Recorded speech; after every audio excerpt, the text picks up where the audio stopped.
முன்னாள் முதலமைச்சர் கலைஞரின் நூற்றாண்டு விழாவை ஒட்டி செங்கல்பட்டு மாவட்டம் மேல்மருவத்தூரில் நம்ம ஊரில் நம்ம எம்எல்ஏ என்ற நிகழ்ச்சி நடைபெற்றது. இந்நிகழ்ச்சியில் விடுதலை சிறுத்தைகள் கட்சியின் செய்யூர் சட்டமன்ற உறுப்பினர் பனையூர் பாபு கலந்து கொண்டு பொதுமக்களிடமிருந்து வீட்டுமனை பட்டா மாறுதல், பட்டா குறித்த திருத்தங்கள், புதிய வீடுகள் கட்டுதல், முதியோர் உதவித்தொகை என 5000க்கும் மேற்பட்ட மனுக்களை பெற்றுக் கொண்டார். ஊராட்சி மன்ற தலைவர் லட்சுமி பங்காரு அடிகளார் முன்னிலையில் நடைபெற்ற இந்நிகழ்ச்சியில் ஊராட்சி மன்ற துணைத் தலைவர் அகத்தியன், சித்தாமூர் ஒன்றிய குழு பெருந்தலைவர் ஏழுமலை, கோட்டாட்சியர் தியாகராஜன், தாசில்தார் சரவணன், வட்டார வளர்ச்சி அலுவலர் வெங்கடேசன், ஒன்றிய செயலாளர் சிற்றரசு, விசிக கட்சி மாவட்ட செயலாளர் தமிழினி, முன்னாள் மாவட்ட செயலாளர் சு.க. ஆதவன் உள்ளிட்ட பலர் கலந்து கொண்டனர். திண்டுக்கல் மாவட்டம் பழனி மற்றும் சுற்றுவட்டார கிராமங்களில் பெய்த கனமழையின் காரணமாக பச்சையாற்றில் தண்ணீர் பெருக்கெடுத்து ஓடியதில் தற்காலிக பாலம் அடித்து செல்லப்பட்டது. இதனால் பச்சையாறு கிராமத்திலிருந்து பெருமாள்புதூர் கிராமத்திற்கு மக்கள் செல்ல முடியாத நிலை ஏற்பட்டுள்ளது. மேலும் பள்ளி செல்லும் மாணவ மாணவிகள் மற்றும் வேலைக்கு செல்வோர் 8 கிலோமீட்டர் தூரம் சுற்றி மாற்றுப்பாதையில் சென்று வருகின்றனர். எனவே உடனடியாக தற்காலிக பாதையை சரி செய்து கொடுத்து பாலம் அமைக்கும் பணியை விரைந்து முடித்து தர வேண்டும் என்று கிராம மக்கள் கோரிக்கை விடுத்துள்ளனர். விருதுநகர் மாவட்டம் ராஜபாளையம் அருகே சிம்சிகாபுரம் பஞ்சாயத்திற்கு உட்பட்ட வடக்கு களிங்கன் பகுதியில் காணக்குளம் கண்மாயில் தற்போது பெய்த மழையால் நீர்வரத்து அதிகரித்துள்ளது. மேலும் இந்த கண்மாயில் உடைப்பு ஏற்பட்டுள்ளதால் அப்பகுதியில் வசிக்கும் 40க்கும் மேற்பட்ட குடும்பங்கள் அவதிக்கு உள்ளாகியுள்ளனர். வருவாய்த்துறையினர் போதிய பாதுகாப்பு நடவடிக்கை எடுக்காததால் கண்மாய் உடைப்பு ஏற்பட்டதற்கு காரணம் என்று அப்பகுதி மக்கள் குற்றம் சாட்டியுள்ளனர். காஞ்சிபுரம் மாவட்டம் மணிமங்கலம் அருகே மாடம்பாக்கம் ஊராட்சிக்கு உட்பட்ட கூத்தனூர் பகுதியில் அரசு விவசாய ஆராய்ச்சி நிலையம் உள்ளது. இங்கு ஜார்க்கண்ட் மாநிலத்தைச் சேர்ந்த பிரதீஷ் கைலாஷ், பிரியங்கா குமாரி தம்பதி தங்கி கால்நடைகளை பராமரிக்கும் வேலை செய்து வந்துள்ளனர். இந்நிலையில் பிரியங்கா குமாரி உடலில் வெட்டு காயங்களுடன், இரத்த காயங்களுடன் சடலமாக கிடந்துள்ளார். இதனை கண்ட சக பணியாளர்கள் காவல்துறைக்கு தகவல் அளித்துள்ளனர். அதன் பேரில் சம்பவ இடத்திற்கு சென்ற போலீசார் விசாரணை நடத்தியதில் கணவன் மனைவிக்கு இடையே ஏற்பட்ட கருத்து வேறுபாடு காரணமாக அடிக்கடி தகராறு நடந்து வந்தது தெரியவந்துள்ளது. மேலும் தலைமறைவாக உள்ள கணவர் பிரதீஷ் கைலாஷை போலீசார் தேடி வருகின்றனர். தென்காசி மாவட்டம் மேற்கு தொடர்ச்சி மலையின் அடிவார பகுதிகளான புளியங்குடி, சிந்தாமணி உள்ளிட்ட பகுதிகளில் பெய்து வரும் மழையின் காரணமாக குளங்கள் நிரம்பி மறுகள் பாய்ந்து ஓடைகள் மூலம் சங்கரன் கோவில் வந்து அடைகிறது. இதனால் சங்கரன் கோவிலில் உள்ள கிராமங்களில் குடியிருப்பு பகுதிகளில் மழைநீர் சூழ்ந்துள்ளதால் குடியிருப்பு வாசிகள் தங்களது வீட்டை விட்டு வெளியேற முடியாமல் தவிக்கும் நிலை ஏற்பட்டுள்ளது. எனவே சங்கரன் கோவில் நகராட்சி நிர்வாகம் தேங்கியுள்ள மழைநீரை வெளியேற்றுவதற்கான ஏற்பாடுகளை செய்ய வேண்டும் என்று அப்பகுதி மக்கள் கோரிக்கை விடுத்துள்ளனர். தூத்துக்குடி மாவட்டம் திருச்செந்தூர் மற்றும் அதன் சுற்றுவட்டார பகுதிகளான ஆறுமுகநேரி, ஆத்தூர், காயல்பட்டினம், உடன்குடி ஆகிய பகுதிகளில் நேற்று இரவு பலத்த மழை பெய்தது. இதனால் அனைத்து சாலைகளிலும் வெள்ளம் பெருக்கெடுத்து ஓடியதுடன் தாழ்வான பகுதிகளில் உள்ள ஏராளமான வீடுகளில் மழை நீர் புகுந்துள்ளது. இதனால் வீடுகளில் கீழ்த்தளத்தில் தங்கியிருந்த ஏராளமானவர்கள் மாடிகளில் தஞ்சம் அடைந்துள்ளதுடன் அத்தியாவசிய பொருள் வாங்கக்கூட வெளியே வர முடியாமல் வீட்டிற்குள்ளேயே முடங்கியுள்ளனர். இதேபோல் திருச்செந்தூர் பந்தல் மண்டபத்தினுள் அமைந்துள்ள முருகன் கோவிலுடன் இணைந்த சிவ கொழுந்தீஸ்வரர் கோவிலிலும் வெள்ளம் சூழ்ந்துள்ளது. சிவகங்கை மாவட்டத்தில் கடந்த 2 தினங்களாக பெய்து வரும் மழையின் காரணமாக திருப்பாச்சேத்தி கண்மாய் நிரம்பி உபரி நீர் வெளியேறி வருகிறது. இந்த தண்ணீர் அருகிலுள்ள அம்பேத்கர் நகர் பகுதியில் சூழ்ந்து வீடுகளுக்கு புகுந்துள்ளது.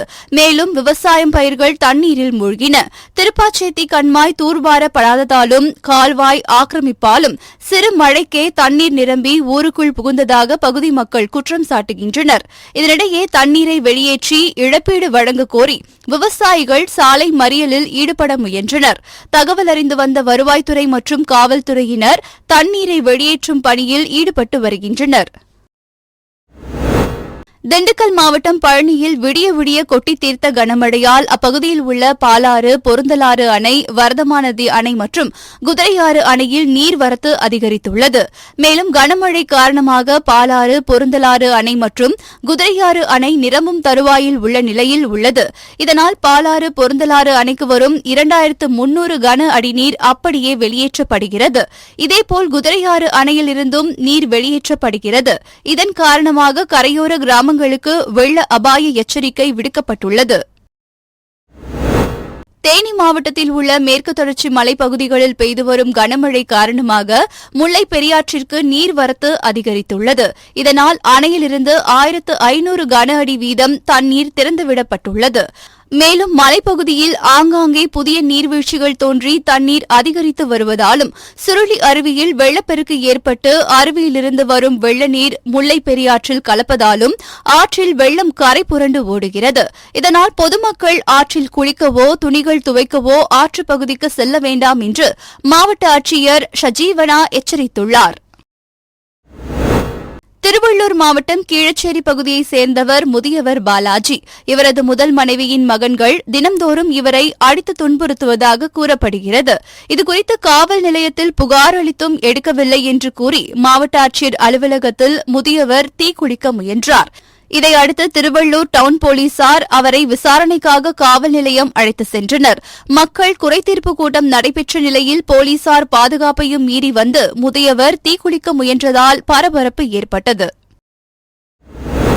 கிறிஸ்துமஸ் பண்டிகையை முன்னிட்டு நாகை மாவட்டம் வேளாங்கண்ணியில் விண்மீன் ஆலயத்தில் ஒருங்கிணைந்த அன்பியங்களின் சார்பில் கிறிஸ்துமஸ் விழா பேரணி நடைபெற்றது.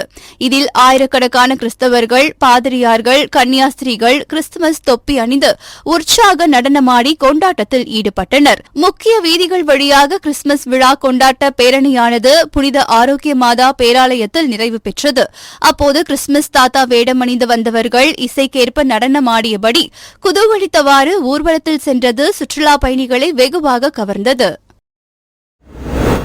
திருவாரூரில் உள்ள தனியார் கூட்டரங்கில் தமிழ்நாடு அரசு அனைத்து மருந்தாளுநர் சங்கம் மாநில மைய மாநில செயற்குழு கூட்டம் மாநில தலைவர் விஜயகுமார் தலைமையில் நடைபெற்றது. இக்கூட்டத்தில் மருந்தாளுநர் பணியில் 1400 காலி பணியிடங்களை உடனடியாக நிரப்ப வேண்டும், வரும் 28ஆம் தேதி ஜாக்டோஜியோ அமைப்பு சார்பில் சென்னையில் நடைபெறும் போராட்டத்தில் மருந்தாளுநர் சங்கத்தினர் பங்கேற்க வேண்டும், தொகுப்புதிய மருந்தாளுநர்களை பணி நிரந்தரம் செய்திட வேண்டும் உள்ளிட்ட பல்வேறு கோரிக்கைகளை வலியுறுத்தி தீர்மானம் நிறைவேற்றப்பட்டன. கிருஷ்ணகிரி மாவட்டம் ஊத்தங்கரை அடுத்த அப்பிநாயக்கன்பட்டி பகுதியில் செயல்பட்டு வரும் தனியார் பள்ளியில் ஞாயிற்றுக்கிழமை சிறப்பு வகுப்புகள் நடத்தப்பட்டது. இந்த வகுப்பில் கலந்து கொண்ட 10 மற்றும் 12ஆம் வகுப்பு மாணவர்களை பள்ளி முடிந்து ஏற்றி சென்ற பள்ளி வாகனம் பேயனூர் பகுதியில் இருந்து கோவிந்தாபுரம் நோக்கி சென்று கொண்டிருந்தபோது எதிர்பாராத விதமாக நெல் வயலில் கவிழ்ந்தது. இதில் 25க்கும் மேற்பட்ட மாணவ மாணவிகள் சிறு காயங்களுடன் உயிர் தப்பினர். இதையடுத்து அருகில் இருந்தவர்கள் ஓடிவந்து மாணவர்களை மீட்டனர். இச்சம்பவம் குறித்து ஊத்தங்கரை காவல்துறையினர் விபத்து குறித்து விசாரணை மேற்கொண்டு வருகின்றனர். மதுரை மாவட்டம் மேலூர் அருகே உள்ள கொங்கம்பாடி கிராமத்தைச் சேர்ந்தவர் பொன்னழகு. இவர் புதுக்கோட்டை மாவட்டத்தில் உள்ள கொன்னையூர் கோவிலில் சாமி தரிசனம் செய்வதற்காக தனது மகளுடன் இருசக்கர வாகனத்தில் சென்று கொண்டிருந்தார். அப்போது சிவகங்கை மாவட்டம் திருப்பத்தூர் அருகே தெக்கூரில் மதுரை செல்லும் நெடுஞ்சாலையில் சென்றபோது எதிர்பாராத விதமாக பனைமரத்தின் மீது பலமாக மோதியது. இதில் தலையில் பலத்த காயமடைந்த பொன்னழகு சம்பவ இடத்திலேயே உயிரிழந்தார். மேலும் இவரது மகள் லேசான காயங்களுடன் உயிர் தப்பினார். இச்சம்பவம் குறித்து தகவல் அறிந்து சம்பவ இடத்திற்கு வந்த போலீசார் பொன்னழகின் உடலை கைப்பற்றி உடற்கூறு ஆய்விற்காக திருப்பத்தூர் அரசு மருத்துவமனைக்கு அனுப்பி வைத்து விபத்திற்கான காரணம் குறித்து விசாரணை மேற்கொண்டு வருகின்றனர். கள்ளக்குறிச்சி மாவட்டம் சின்னசேலம் அருகே உள்ள சிறுமங்கலம் கிராமத்தைச் சேர்ந்த பள்ளி மாணவர்கள் இந்துமணி, பச்சையப்பன் மற்றும் மணிகண்டன் ஆகியோர் உலகியநல்லூர் கிராமம் நோக்கி இருசக்கர வாகனத்தில் சென்று கொண்டிருந்தனர். அப்போது முன்னால் சாலையோரம் நின்றிருந்த டிராக்டர் மீது மோதி ஏற்பட்ட விபத்தில் படுகாயம் அடைந்து மூவரும் சம்பவ இடத்திலேயே உயிரிழந்தனர். இதனைத் தொடர்ந்து டிராக்டர் ஓட்டுநரான அம்மாசி என்பவரை கீழ்குப்பம் போலீசார் கைது செய்து சிறையில் அடைத்தனர். இந்நிலையில் விபத்து ஏற்பட்ட போது டிராக்டரை அம்மாசி ஓட்டி வரவில்லை. அதன் உரிமையாளர் தங்கதுரை மற்றும் அவரது மகன் ரஞ்சித் ஆகியோர் சேர்ந்துதான் ஓட்டி வந்துள்ளனர். எனவே தங்கதுரை மற்றும் அவரது மகன் ரஞ்சித் ஆகியோரை கைது செய்ய வேண்டும் என வலியுறுத்தி கள்ளக்குறிச்சி அருகே விருகாவூரில் விபத்தில் பலியான மூவரின் உறவினர்கள் கொட்டும் மழையில் சாலையில் அமர்ந்து மறியல் போராட்டத்தில் ஈடுபட்டனர். இதுகுறித்து தகவல் அறிந்த வரஞ்சரம் போலீசார் சம்பவ இடத்திற்கு வந்து பேச்சுவார்த்தையில் ஈடுபட்டபோது போலீசாருக்கும் போராட்டக்காரர்களுக்கும் இடையே வாக்குவாதம் ஏற்பட்டது. அப்போது அவ்வழியாக வந்த ரிஷிவந்தியம் தொகுதி திமுக சட்டமன்ற உறுப்பினர் வசந்தம் கார்த்திகேயன் மறியல் போராட்டத்தில் ஈடுபட்டவர்களிடம் சமாதான பேச்சுவார்த்தை நடத்தினார். இதனைத் தொடர்ந்து மறியல் கைவிடப்பட்டது. புதுக்கோட்டை மாவட்டம் பெரியார் நகரில் உள்ள ஒரு வீட்டில் கஞ்சா பதுக்கி வைத்திருப்பதாக கிடைத்த தகவலின் பேரில் மாவட்ட காவல் கண்காணிப்பாளர் வந்திதா பாண்டே தலைமையிலான போலீசார் சோதனை மேற்கொண்டனர். அப்போது பெரியார் நகர் 3ஆம் வீதியில் உள்ள ஒரு வீட்டில் பண்டல் பண்டலாக கஞ்சா பொட்டலங்கள் பதுக்கி வைத்திருப்பது தெரியவந்தது. இதையடுத்து அவற்றை பறிமுதல் செய்து அங்கிருந்த சிவகங்கை மாவட்டம் சிங்கம்புணரியைச் சேர்ந்த கேசவமூர்த்தி, வித்யா மற்றும் சண்முகம் ஆகியோரை கைது செய்து விசாரணை மேற்கொண்டு வருகின்றனர். டிசம்பர் 24ஆம் தேதி சேலத்தில் நடைபெற இருக்கும் இளைஞர் அணி 2வது மாநில மாநாட்டை ஒட்டி செங்கல்பட்டு மாவட்டம் கூடுவாஞ்சேரியில் நகர வார்டு திமுக இளைஞர் நிர்வாகிகளின் ஆலோசனைக் கூட்டம் நடைபெற்றது. மேலும் செங்கல்பட்டு சட்டமன்ற உறுப்பினர் வரலட்சுமி மதசூதனன் மற்றும் கூடுவாஞ்சேரி நகரமன்ற தலைவர் கார்த்தி தலைமையில் நடைபெற்ற ஆலோசனைக் கூட்டத்தில் சிறு குறு மற்றும் நடுத்தர தொழில் நிறுவனங்கள் துறை அமைச்சர் தாமோ அன்பரசன் கலந்து கொண்டு சிறப்புரையாற்றினார். மேலும் திமுக இளைஞர் அணியின் 2வது மாநில மாநாட்டில் தொழில்நுட்ப அணியினர் மற்றும் இளைஞர் அணி அமைப்பாளர்கள் கலந்து கொண்டு மாநாட்டை சிறப்பிக்க வேண்டும் என கேட்டுக் கொள்ளப்பட்டது. தஞ்சை மாவட்டம் பாபநாசம் தாலுகா கணபதி அக்ரஹாரம் மெயின் ரோட்டில் 20 ஆண்டுகளாக நியாய விலைக் கடை இயங்கி வருகிறது. இந்த நியாய விலைக் கடை மூலம் 1000க்கும் மேற்பட்ட குடும்ப அட்டைதாரர்கள் பயனடைந்து வருகின்றனர். இந்நிலையில் கடந்த அக்டோபர் மாதம் கணபதி அக்ரஹாரம் ஐயம்பேட்டை சாலையில் கட்டப்பட்ட நியாய விலைக் கடைக்கு கணபதி அக்ரஹாரம் பகுதியில் இயங்கி வரும் நியாய விலைக் கடையை மாற்றம் செய்வதாக அரசு தரப்பில் தெரிவிக்கப்பட்டுள்ளது. இதனை கண்டித்து அப்பகுதி கிராம மக்கள் கும்பகோணம் திருவையாறு தேசிய நெடுஞ்சாலையில் மறியல் போராட்டத்தில் ஈடுபட்டனர். மேலும் எந்தவொரு இடையூறும் இல்லாமல் இயங்கி வரும் கடையை மாற்றம் செய்தால் சாலையை கடந்து சென்று பொருட்கள் வாங்கும் பொதுமக்களுக்கு விபத்துகள் ஏற்படும் அபாயம் உள்ளதாகவும் புதிதாக திறக்கப்பட்டுள்ள நியாய விலைக் கடையை அப்பகுதியில் பொதுமக்கள் பொருட்கள் வாங்க வழிவகை செய்யுமாறு கோரிக்கை விடுத்துள்ளனர். ஈரோடு மாவட்டம் வீரப்பன்சத்திரன் மற்றும் பெரியவலசு பகுதியில் நடைபெற்ற மக்களின் முதல்வர் திட்டத்தை சட்டமன்ற உறுப்பினர் EVKS இளங்கோவன் மற்றும் மாவட்ட ஆட்சியர் ராஜகோபால் சுங்கரா துவக்கி வைத்தனர். இதேபோல் மாணிக்கம்பாளையம் மஞ்சள் அரிமா சங்க மண்டபத்தில் நடைபெற்ற மக்களின் முதல்வர் திட்ட முகாமில் திரளான பொதுமக்கள் கலந்து கொண்டு கோரிக்கை மனுக்களை வழங்கி வருகின்றனர். இத்திட்ட முகாமில் பொதுமக்களின் நீண்ட நாள் கோரிக்கைகளுக்கு பல்வேறு அரசுத்துறை அதிகாரிகள் வழிமுறைகளையும் ஆலோசனைகளையும் வழங்கினர். சிவகங்கை மாவட்டம் காளையார்கோவில் பகுதியில் பெய்த தொடர் மழை காரணமாக நல்லேந்தல் கிராமத்தைச் சேர்ந்த லோகநாதன் மீனாட்சி தம்பதியினரின் வீடு இடிந்து விழுந்தது. இதேபோல் மரக்குளம் கிராமத்தில் கருப்பையா என்பவருக்கு சொந்தமான உபயோகப்படுத்தாத பழைய கட்டிடம் இடிந்து அருகில் வசிக்கும் பாப்பம்மா என்பவரது வீட்டின் மேல் விழுந்தது. இதில் பாப்பம்மா மற்றும் அவரது மகன் சுரேஷ் இருவரும் கட்டட இடிபாடுகளுக்குள் சிக்கி காயமுற்றனர். அவர்களை அப்பகுதியினர் பத்திரமாக மீட்டு சிவகங்கை அரசு மருத்துவக் கல்லூரி மருத்துவமனைக்கு அனுப்பி வைத்தனர்.